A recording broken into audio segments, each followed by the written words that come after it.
over a week now since Ukraine reclaimed control of Kherson city, and we've definitely seen Russians keeping up the pressure on the Ukrainians here. The city was shelled again. Infrastructure was hit on the Monday. That follows a previous strike over the weekend that hit a humanitarian aid point. It definitely shows that Russia has been successful and is definitely keeping up its pressure on Ukrainians in terms of hitting energy infrastructure across the country.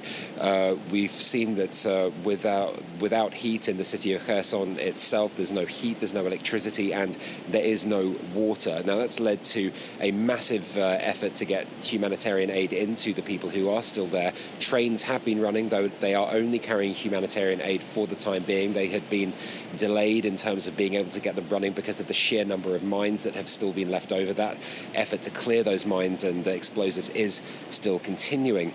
But the population itself, they are also coming to terms with 8.5 months of brutal Russian occupation.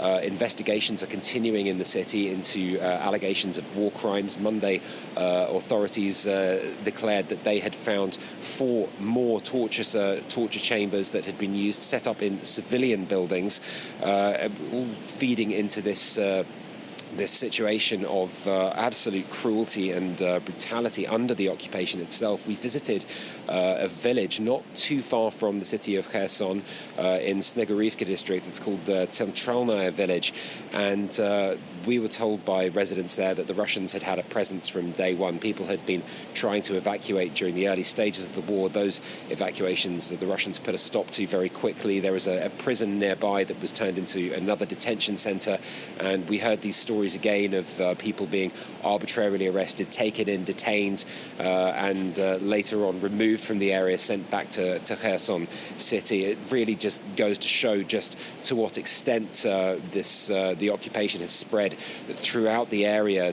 painting this picture of cruelty across not just the city of Kherson, but the entire region.